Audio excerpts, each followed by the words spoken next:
In the East, they say all disease starts with bad digestion. I thought, oh my gosh, how can a fizzy drink actually be good for you? That's why we're called Fix8, because I was fixated upon kombucha and gut health. Fix8 Kombucha has been scaling across the UK and is catering to over 2,000 outlets across the country. To really get a buyer's attention, you have to be different and you have to stand out. I started contacting the likes of Waitrose, Sainsbury's, Tesco, and stalking them on LinkedIn, sending them about 30 emails before they would respond to me. If I was doing this solely for the pursuit of profit, it would feel almost vacuous and hollow for me.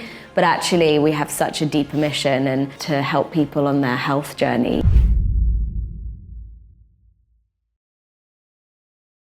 Welcome to the LBS Entrepreneurship Club podcast. Today we have with us Freya, who's studying with us at LBS and is also building a brand called Fix8 Kombucha. For those who don't know, Fix8 Kombucha has been scaling across the UK and is catering to over 2,000 outlets across the country. Hi Freya, it's great to have you on board. Hi Abhinav, good to be here. How are you doing today? Yeah, really good, thanks. It's Tuesday, it's early, and we're raring to go. Awesome. Let's go right at it. So Freya, I've had a chat with you personally and learned a lot about Fix8 in the past, but for our audience here, we'd love to sort of understand more about your background, understand sort of your roots, what inspired you to build the brand, and would love to know everything. Yeah, so I started Fix8 pretty green from university, so had no business background. And the initial inspiration came when I was actually studying up at Edinburgh. My degree was in politics, and the beautiful thing about studying in Edinburgh is you can do a year abroad. So I actually applied to Georgetown, and Edinburgh offered me Shanghai, which was completely the opposite of my plan, but when life gives you lemons.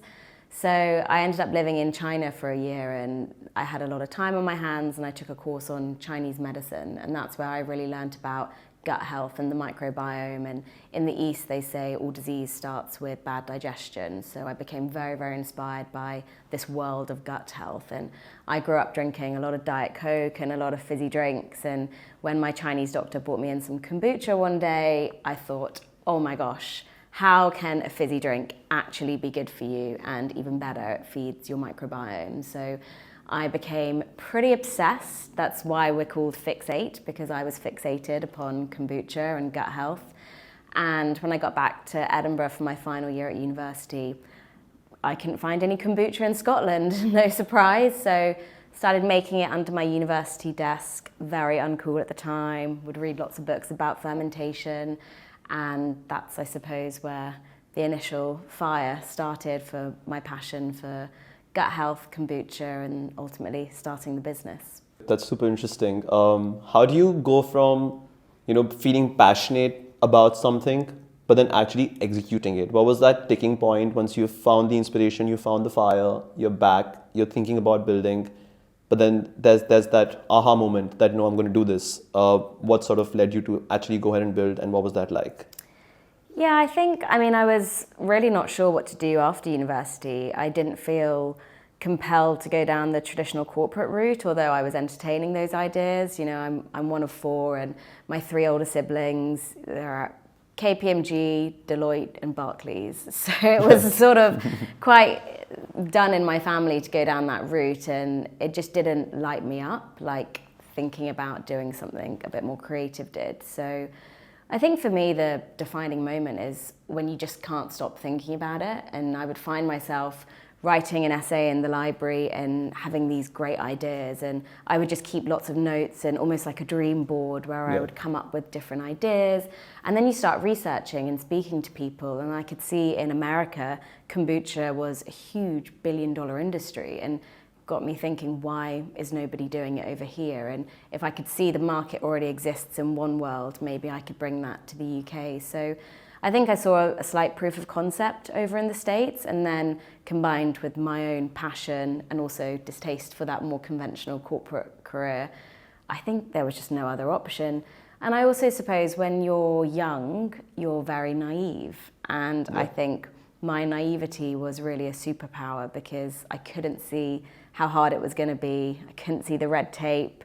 I couldn't see all the challenges ahead. I just knew that I would overcome them. So I jumped in very green and never looked back. That's daring. think that's like number one, like key sort of trait you look for when you begin. Let's say day one, you're prepared, you're starting. You have to think about the fermentation, the production, there's packaging, there's so much to think about. Where did you start and how?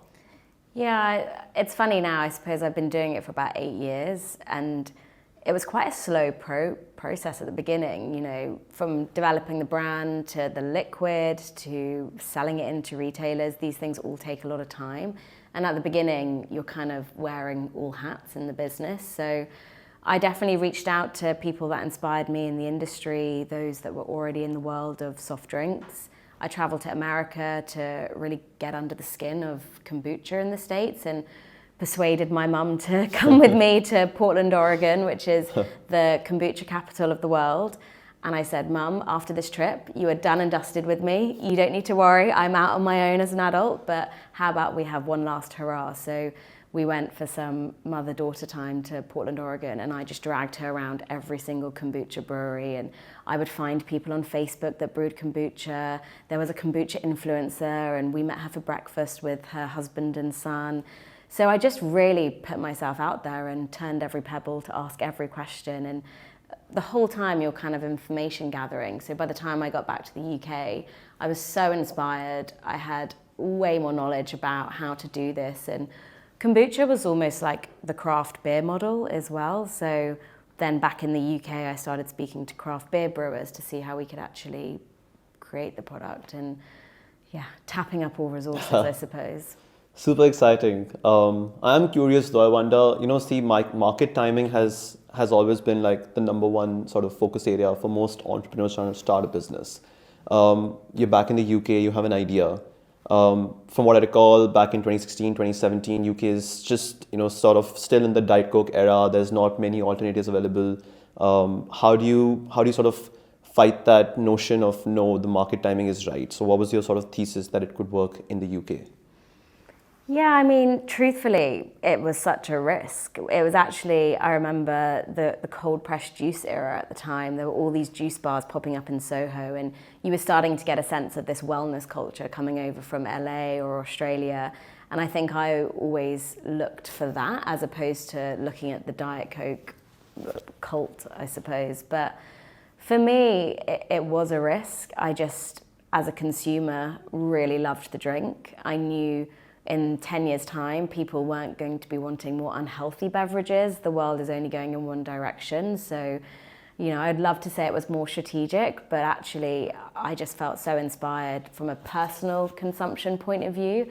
And I just felt like there were green shoots of this wellness culture really existing here in the UK. And, the tide was kind of with me then. There was a huge shift towards veganism as well. Around 2018, we had Veganuary becoming very popular. We had Cowspiracy launching on Netflix, and there was this kind of real wave of not a new way of living, but having a more healthy approach to life, a more sustainable future. We were becoming more aware of the environment. So I think all of these micro shifts just gave me the momentum to keep pursuing what could otherwise be seen as quite a niche venture back then. Yeah, no, absolutely. I think just tapping into a new market sometimes is like the hardest thing to do, but I think you did that quite well in 2017. You entered. How did you sort of go about finding, like where do you produce? Did you have to make a big decision between in-house / outsourcing the production of it? And how did you go about sort of packaging? Like, I think I've seen the packaging, and as we can see it right here, it stands out. Was that like the first ideation? Has it come along a long way? Yeah, it's come a huge way. I think when we first launched, we had to take that big decision: do we manufacture in-house or outsource? I actually tried to find an outsourced manufacturer, but because kombucha is a live fermented product, no one really wants to touch it because of yeast cross-contamination. So no craft beer makers want to touch it, and even soft drinks makers don't want to touch it. So our hands were pretty tied, and we initially decided to make the product ourselves. And because of all the research I'd done in craft beer, I actually became very friendly with a craft beer house called Partisan Brewery in the UK. They brew in Bermondsey. And their head brewer actually left to pursue acting. And when I found this out, I went knocking on his door and said, Chris, do you want to come and brew some kombucha? Acting's pretty hard. So he initially started with us part-time, and then he went on to head up our production. And for me, that was so important because I couldn't do everything, and I needed to bring experts along with me on the journey to free me up to focus on, let's say, building the brand, doing the sales and the marketing, and I could then trust that manufacturing was taken care of. We've now transitioned the model entirely, and I'd say the pandemic was a huge shift for us. We'd sort of signed an 8-year lease, which did not bank on the pandemic happening, let's say. So in a very positive way, we completely pivoted and outsourced production after the pandemic. And that's been the best decision we've ever made because we can scale up a lot faster. And I'm not directly involved now manufacturing the product, worrying about packaging boxes. We've got someone to do that for us. So I'd say in soft drinks, the decision to move from in-house manufacturing to outsource was one of the best decisions we've made. That's super interesting. I do wonder, I want to dial it back a little bit. When you're starting, again, as you mentioned, the first hire, right before that, did the thought of finding a co-founder come across, or was it an intentional decision to not have one?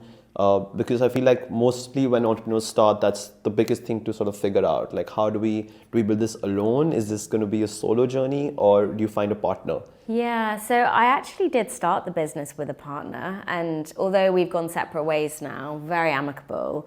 He was sort of at the end of his career, and I think especially after the pandemic, he just didn't really want to pursue the otherwise quite hustle life of a startup. But I'm so grateful to have started the business with him because it absolutely gave me the confidence I needed. I was very green coming out of university, and we were introduced through a mutual friend. He saw the opportunity more commercially for a kombucha company, whereas I was very much running on the fumes of passion.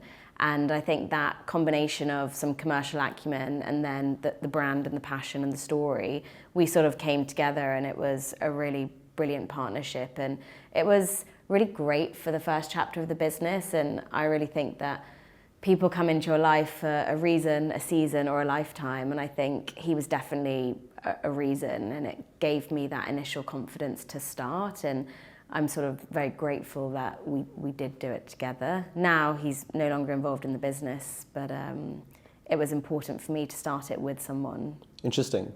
And Freya, you come with an unconventional background. You haven't built a brand before necessarily, or worked in the F&B industry, yet you're out in the market and you're building your team.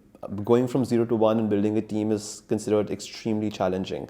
How do you navigate that journey? Yeah, I think at the beginning, you sort of, at least I didn't hire very strategically. The first few employees of the business were friends, and they were almost, and I truly believe this for many startups, your first initial employees, they're almost like your cult followers. They'll do anything because they're so on the mission too. You don't need to worry about the skill set. They'll do everything. And as you scale, you definitely need better roles, responsibilities, and let's say specialism in the business. But in the early days, you need people to cart horses with you. And I had a friend, she had a big car because during the summer, she did these festival pop-ups. So in the winter, she didn't really have any business. So I said, great, come work for me in the winter. We'll drive around in your big car and sell kombucha out of the back of it. Really? And so we would drive around South London. She'd pull up on a double yellow line. I'd hop out. I'd go pitch my kombucha to the cafe owner. I'd hopefully sell 6 cases. I'd get back in the car. We'd go to the next one. And, you just need people to cart horses with you. And that, I think, for the initial stages of growing the brand was brilliant because not only was it me doing the selling, so you learn all about customers, any pushback they might have, and you're really on the front line. But I suppose as we've grown, we've definitely hired more specialized employees. So we just brought on our first new sales director, and he is just fantastic. He's got so much experience in FMCG and consumer, and he levels me up as a leader as well. Super. That sounds super exciting. Here's a question, Freya. When you were starting, right, you're thinking about your first sales order. You've figured out the product, you've got a team, everything's looking in track. But then the actual journey begins when you have to find that product market fit. Maybe this is a good point to double down on your initial vision versus has it changed in time? and how do you sort of navigate finding the right market fitment? Yeah, I think you really have to keep your ear close to the ground. I always use my dad as quite a good litmus case here because when we first launched Fix8, we were in glass bottles and we were quite traditionally fermented. So kombucha can have quite a vinegary taste to it, and that's definitely how we launched. Fix8 now is an entirely different product. We balance the acids in our drink so you don't really get that vinegar taste at all, which is why people like our drinks now. But back in the day, my dad didn't like the product, and I remember when we kept changing the recipe, trying to make it more palatable, more accessible to a wider audience. And when my dad finally liked the product, that's when I knew that we were probably onto a winner, and maybe we could actually finally go into that Tesco meal deal. But until you have right product market fit, and I think especially in soft drinks, people are used to very accessible flavors, a very specific price point, and a very specific format. And we weren't initially doing any of that. We were selling a small glass bottle with quite a vinegary flavor for about £5. And if you want a lifestyle business, that's great. You can sell that at the farmer's market. It will be a great product. But if you want to actually scale and go into retailers, you need to have a product which can be unanimously loved, which is at a great price point and in an accessible format. So I think, those were some quite hard and fast learnings in the early days, and slowly, I mean, we're talking years of changing the recipe, changing the product. Can we make it for a more accessible price? So these are sort of the 8-year journey to the cans we have today. Okay, Freya, how did you go from the first store to what I recall you mentioning 3,000 stores plus? That's quite a steep jump. That's phenomenal growth. How did you navigate? Is there a plan behind it? What was the go-to-market strategy? Yeah, I mean, again, my go-to-market strategy was just try and sell it into more premium retailers and coffee shops because it was an expensive product at the time. But I very much followed the pyramid model where you kind of start with maybe 1 or 2 lighthouse accounts at the top, and then slowly you kind of scale down. So we launched into Selfridges, 1 store, really premium. We can build the brand there. And then we went into some more exciting premium coffee shops, and we're slowly growing scale. But I think if you ever want to reach a high volume account, then you need to go for UK grocers. And about 3 years ago, we made that commitment to, okay, we're going to try and get into UK grocery now. We spent 3 years building the brand. We know that people love the product. We know that UK grocers need healthier drinks on their shelves. So that's when I started contacting the likes of Waitrose, Sainsbury's, Tesco, and very much, asking for their email addresses, stalking them on LinkedIn, sending them about 30 emails before they would respond to me, sending them all sorts of exciting packages in the post to try and get their attention. I used to send my Sainsbury's buyer a kombucha homebrew kit and encourage him to make it himself. Really? And things like that where you can be a bit different and a bit more memorable, because I think when you're a startup, especially in soft drinks, it's one of the most competitive categories. I'm on the shelf with Coke, with a Red Bull, you name it. And to really get a buyer's attention, you have to be different and you have to stand out. So I constantly thought about how I could be different and how my email subjects might create a smile or a bit of excitement, and playing into the fact that we are a startup challenger brand, so we have to challenge the norm and go about this in an unconventional way perhaps. And that's how we went from sort of the Selfridges up at the top to then scaling down into the Tesco, the Sainsbury's, the Morrisons. Super interesting. Yeah, how this is a good point to double down on scaling as a solo founder. What are some of those tough challenges that you've navigated over time? You had a co-founder exit, then there's COVID out of the blue, and now you have to sort of still staying committed to the idea of making that dream come alive. The kombucha drink needs to be everywhere, right? How do you stay committed to it, and what were some of the tough moments around this journey? I think for me, the commitment feels easy because we're very mission driven. I think if I was doing this solely for the pursuit of profit, it would feel almost vacuous and hollow for me. But actually, we have such a deeper mission, and the idea of in 10 years' time being able to show, my partner, friends, family that these are my drinks on the shelf and they're supplying younger generations with healthier alternatives to artificial sweeteners and sugar, and the mission behind the business to help people on their health journey remains the same. So for me, the commitment's never been unwavering. I'd say from a business sense, there's been so many setbacks, there have been so many no's, there have been so many challenges or bumps along the journey, but I think that's where really you have to have a lot of resilience, and you might not feel it at the time. Especially, I always describe this journey as life in full colour, and I have to remind myself to be really grateful for that, especially not to sort of shame him, but my partner works in finance. We come home and we talk about our days, and his days are really interesting actually, and he loves what he does. But we kind of have this, the grass is always greener conversation, where sometimes I've really craved his stability, his big corporation life, and sometimes he really craves my creativity, and it's almost that constant reflection of, okay, actually, it's hard, but it's so worth it. And I think remembering to be grateful for the challenges, because they definitely come. You have insane highs and insane lows, but it's part of the journey, and yeah, I think the bumps make it more interesting.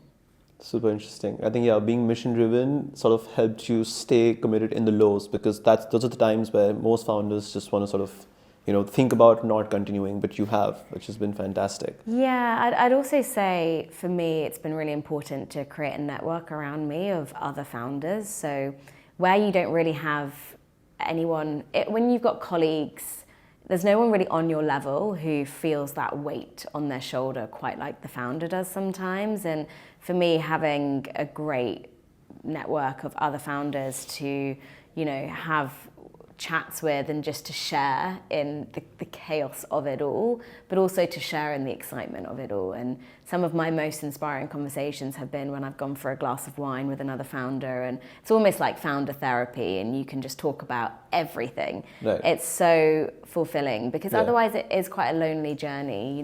You're kind of building on your own. Everybody else shuts their laptop, goes home, but you're sort of constantly on and constantly thinking about it. And the amount of times I've packed empty cans in my suitcase to get some product photography in Santorini or wherever we're going on holiday. These are the things that you just do innately because you care so much. And I never can just go for brunch on a Saturday and not end up asking the cafe manager who their wholesaler is, so I can then get some products in. So I think it can be a pretty switched on role, and I think having that network of people to just reassure you that, we're all going through is very comforting and keeps you motivated. That's hustle at its best. Absolutely. Yeah. I do wonder, Freya, I think so many of us have wanted to sort of, at LBS or sort of pre-LBS wanted to build a business. But building a business comes with the financing reality is a hard one. Even when you have everything going right initially, the first thing is how do you sort of, get the business off the ground?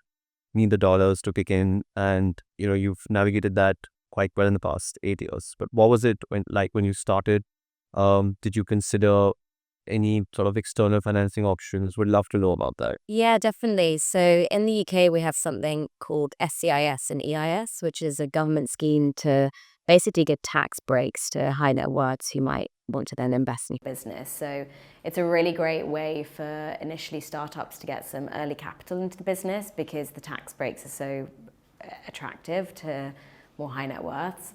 I'd say in the early days, me and my co-founder at the time really sweated our network. He had come from a big corporate life, so he was quite well connected, and definitely that helped with some initial startup capital. But as you grow, you have to get external investment on board. And it was actually during the pandemic when I was just every single day, pretty much, I was pitching for investment. And that was really hard. I'd never done it before.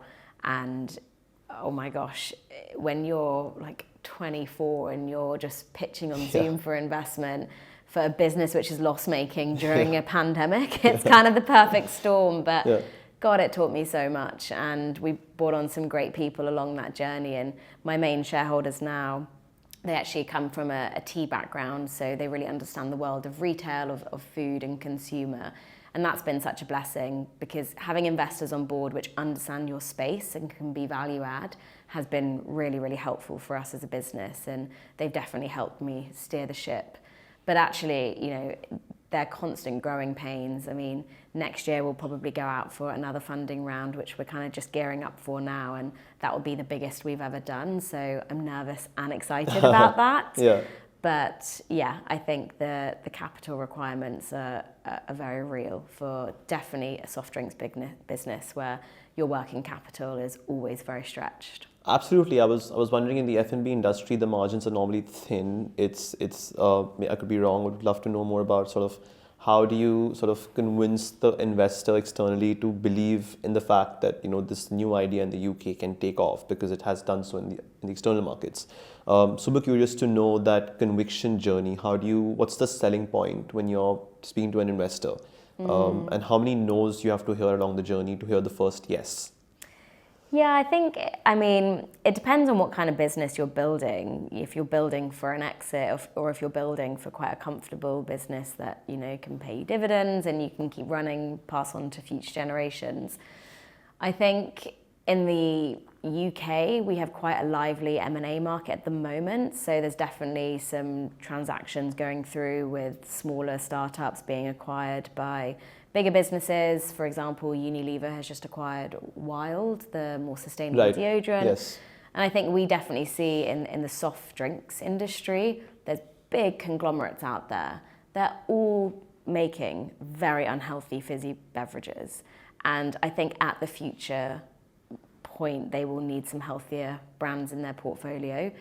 Bigger companies do struggle to innovate internally, and we've seen that in the US. I mean, I've seen countless times that Coke has tried to innovate, and yet their core products remain Diet Coke and Red Coke. When they tried Coke Life, it didn't work, and there are just many scenarios where it's quite hard to innovate. So I think at some point you might become attractive to a drinks conglomerate or a strategic, but I definitely see the M&A situation in the UK at the moment to be quite lively, and also in the US it's incredibly lively. We've just seen Pepsi have acquired Poppy, which is a prebiotic soda brand, for quite a significant sum. And I think when you see things like that happening in the market, it instills faith in future investors that, you know, your business might be acquired at some point in the future, and that makes them probably quite interested to invest at an earlier stage when it's much more risky. I see that. That's super interesting. How do you think of the competition? Has the market evolved and changed since you first entered? I would love to know like your direct and indirect competition, because you're competing with brands which may not necessarily be selling in the same category. But as a consumer walking into Waitrose, I have plenty of options in a meal deal. Where do I tap on? How do I navigate that? So how has the competition evolved for you? Yeah, I mean, kombucha and functional drinks, it's quite a saturated market. However, it's, in terms of soft drinks, it's driving all the growth. I mean, when you look at all the market data, you can see for, let's say, the bigger drinks brands like Coke, Fanta, Sprite, their value is up, but their volume is down, and that's just driven by inflation. But when you look at the contribution of functional soft drinks to the growth, it's pretty much all of it. So I think we see soft drinks now, functional soft drinks, contributing about 20% to total soft drinks growth, which is completely insane when you consider 5 years ago, people weren't drinking kombucha, CBD, magnesium waters. So I think for functional drinks, we're very much all in it together. We're trying to grow the size of the pie entirely and grow our shelf on the space entirely, because if we can build and grow on the shelf, we're becoming more obvious to the consumer. You know, in a meal deal, you have about 2 seconds to make a choice.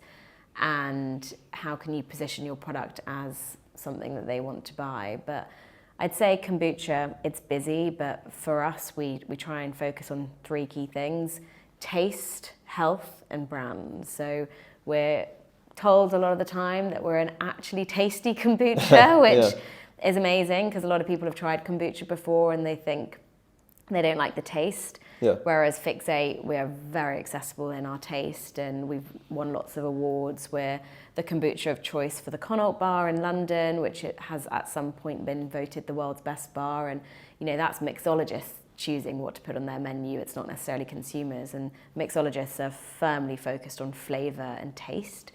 And I think in soft drinks, you have to be taste first. So that's our first USP. And then second is health. We have an obscene amount of probiotics in our drink. Yeah. And they're scientifically proven to reach your gut alive. So we know we've got efficacy with our products as well.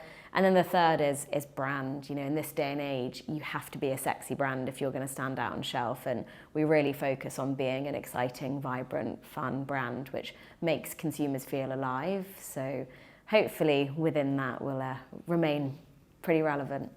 Yeah, no, I have tried Fix8 and I'm one of the biggest consumers. I think I still can't decide which is my favorite flavor, but I'm definitely a Diet Coke convert to a more functional beverage like Fix8. Absolutely. We love to hear that. But super curious, Freya.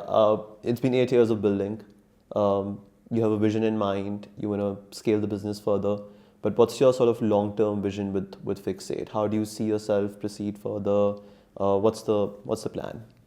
Yeah, I think our ultimate mission is always rooted back to gut health. We'd love to be the home of gut health.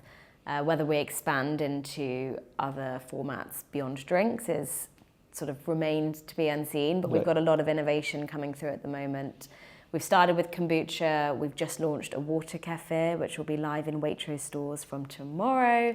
And we're making our first foray into the chilled juice area in store. So traditionally, a lot of carbonated soft drinks sit in the meal deal or in the back of store in big take-home formats. But I see a real opportunity within that kind of dairy juice aisle in supermarkets to bring that gut health customer more options and help them trade up. So we've got huge plans in the pipeline there to really become the drink of choice for any gut health customer. And we've started with kombucha, we're going into water kefir, and we've got a lot more exciting plans in the pipeline. I can't wait to see them. I'm super excited.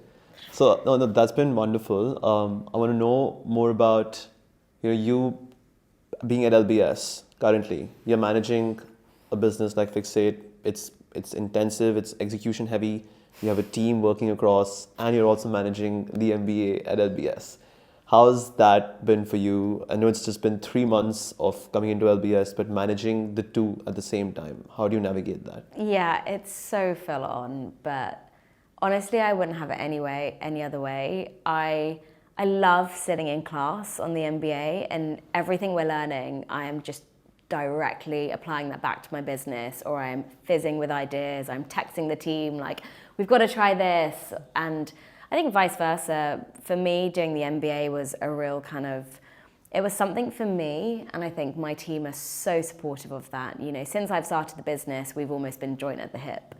And I think I've never had any codified learning, no corporate training. So for me to level up as a business leader, the MBA was really important. And you know, it's probably going to be a really busy 2 years, but I'm loving it so far. I've met so many amazing people, and I feel, if anything, more inspired than ever for my own business. So I think it's been a win-win situation so far. That's so good to hear.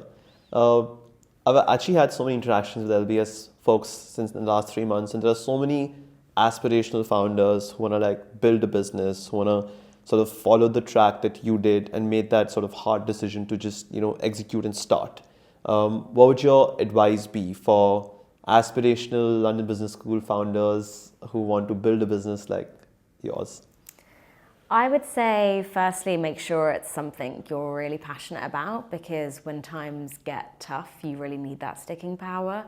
So making sure that whatever your business idea is, it genuinely lights you up, I think is so important, because that will ensure that every time somebody tells you no, you just hear a not now. You don't stop and you keep going, because I think you do need that relentless perseverance and a lot of resilience to keep going. But I don't think there's any time like the present to start. So I would definitely get started earlier rather than later, and just, you have to back yourself and not be afraid of failing. I think it's an important part of the journey as well. So start now and find what it is you're passionate about, and that should stand you in good stead.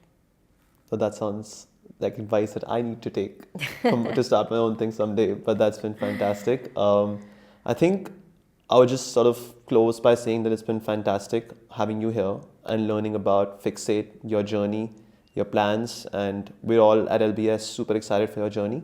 We're rooting for Fix8 to become one of the biggest brands, the UK and across Europe, across the world. So we wish you all the best, and thank you for being here. Yeah, no, thank you. And thank you for buying my kombucha in the canteen. Absolutely, every day. Thank you all. Thanks.